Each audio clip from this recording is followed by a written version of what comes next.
Assalamualaikum warahmatullahi wabarakatuh. Selamat pagi anak-anak sekalian. Baik, pada kesempatan kali ini materi kita akan mempelajari penggunaan fungsi teks ya. Dalam pengolah angka ada banyak sekali fungsi-fungsi, di antaranya adalah fungsi teks.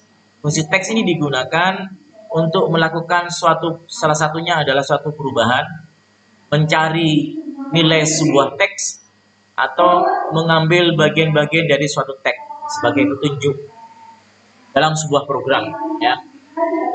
Baik, anak sekalian, di sini ada contoh saya belajar menggunakan pengolah angka.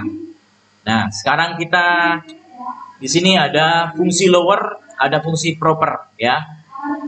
Yang pertama adalah fungsi lower. Fungsi lower digunakan untuk mengubah tampilan huruf apapun, baik huruf besar ya atau campuran huruf besar atau huruf kecil menjadi huruf kecil semua ya.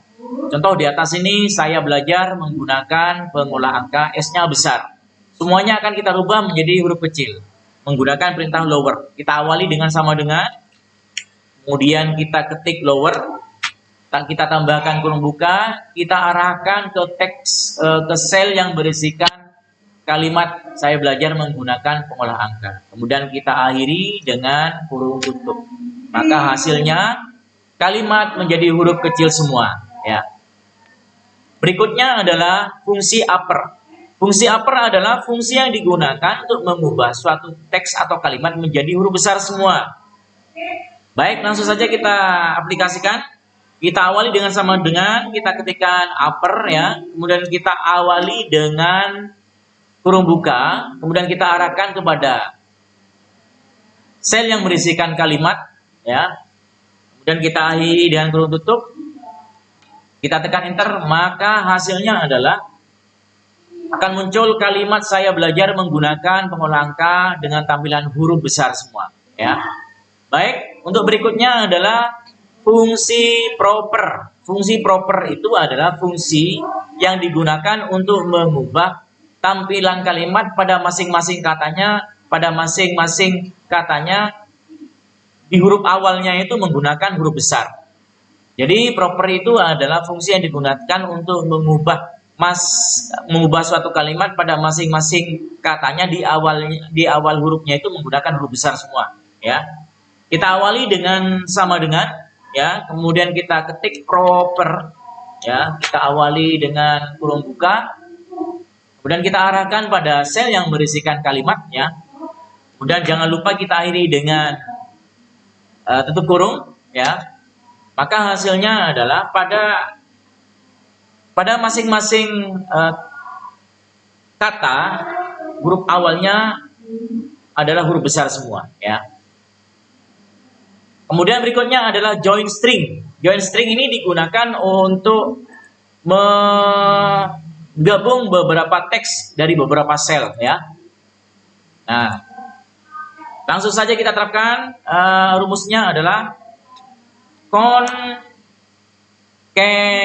concatenate ya. Ini yang di atas ini keliru ya. Yang betul seperti ini. Concatenate ya. Kemudian kurung buka, kita tentukan misalkan di sini ada 3 sel yang masing-masing berisikan kalimat atau teks ya. Kita awali misalnya yang pertama itu adalah Ani ya. Di sini Ani ya. Kita pilih pada sel Ani ini ya, sel G21, kemudian kita beri tanda pemisah titik koma, kemudian kita pilih sel yang lain yang berisikan kalimat lain yaitu kalimat sedangkan yaitu apa yang berisi pada sel G20. Kemudian kita beri tanda pemisah.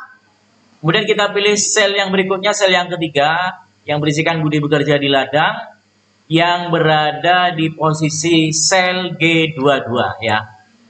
Dan jangan lupa kita akhiri dengan kurung tutup. Jangan lupa kita tekan enter juga ya.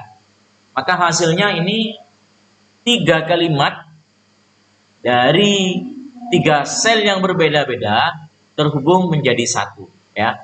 Ani belajar matematika, sedangkan Budi belajar bekerja di gudang, di ladang ya.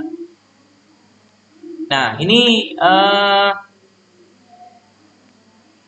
berikutnya adalah fungsi left ya. Fungsi left digunakan untuk menghitung teks dari arah kiri. Fungsi left digunakan untuk mencari karakter terhitung dari bagian kiri ya. Fungsi left digunakan untuk mencari jumlah karakter yang terhitung dari bagian kiri suatu kalimat ya.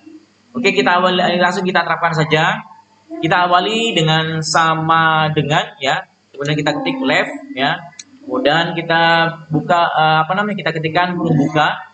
Kita arahkan ke teks, ke sel yang berisikan teks. Nah, kemudian kita beri tanda pemisah. Nah, dari sini berapa huruf yang akan kita tampilkan ya. Kita pilih berapa huruf ya dari sebelah kiri. Misalnya kita ambil 10 huruf ya. Jangan lupa kita akhiri dengan kurung tutup. Nah, di sini yang ditampilkan adalah sejumlah 10 huruf. Kenapa hanya tampil 9? Karena antara A dan B ini terdapat spasi. Nah, spasi ini dihitung satu karakter atau satu huruf. Sehingga keseluruhan berjumlah 10. Sesuai dengan permintaan kita ya. Kemudian ada fungsi right. Right itu untuk menampilkan teks dengan jumlah tertentu dari arah kanan atau bagian kanan ya. Langsung saja kita terapkan right ya. Kemudian kita awali dengan kurung buka. Kita pilih teks yang berada di A4 yang berisikan saya belajar tadi ya. Kemudian kita beri tanda pemisah, kita tentukan berapa karakter yang ingin kita tampilkan, misalnya ada 15 ya. Kita akhiri dengan kurung tutup, maka hasilnya adalah pengolah angka. Kita hitung ini ya. P 1 2 3 4 5 6 7 8 9 10 11 12 13 14 15 dengan dengan spasi di awal atau sebelum P ya. Berikutnya adalah fungsi mid. Fungsi mid ini adalah fungsi untuk menentukan nilai tengah ya. Nilai tengah dari suatu kalimat atau pada suatu sel ya. Langsung saja kita terapkan ya. Di sini kita awali dengan sama dengan, kemudian kita ketik mid, kita pilih kurung buka ya.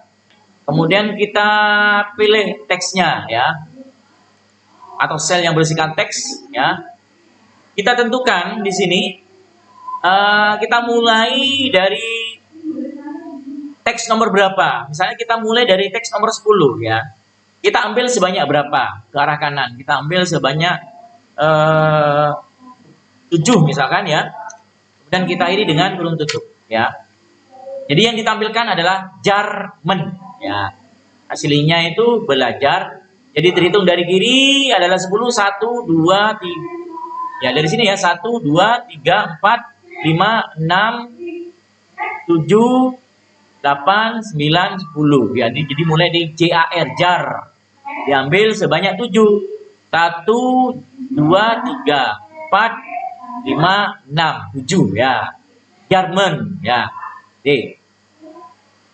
Berikutnya fungsi length. Fungsi length ini digunakan untuk menentukan berapa jumlah teks pada suatu kalimat ya. Langsung saja kita terapkan. Kita awali dengan sama dengan, kita ketikkan length, kemudian kita buat tambahkan kurung buka, kita pilih di mana sel itu berisikan suatu teks ya. Kemudian jangan lupa kita akhiri dengan kurung tutup ya. Maka secara keseluruhan jumlah teks yang secara keseluruhan yang ada pada kalimat saya belajar ini berjumlah 39 ya. Yang terakhir di sini ada fungsi find. Fungsi find ini digunakan untuk mencari penggalan sebuah teks dalam sebuah kalimat, di mana kalimat itu terdapat pada sebuah sel ya. Langsung saja kita mulai. Kita ketikkan find ya. Misalnya kita akan mencari apa di sini? Mencari guna. Ada enggak istilah kata-kata guna ya? Jangan lupa karena kita mencari, teks itu harus dalam tanda petik ya, guna ya. Setelah itu kita beri tanda pemisah ya. Kemudian kita pilih sel di mana terdapat kalimat itu ya, dan kita beri kurung tutup. Nah, hasilnya adalah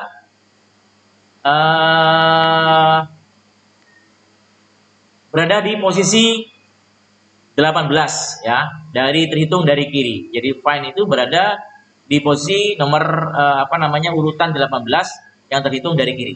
Baik, itu anak-anak sekalian materi kita terkait dengan fungsi teks. Semoga bermanfaat dan saya akhiri. Wassalamualaikum warahmatullahi wabarakatuh.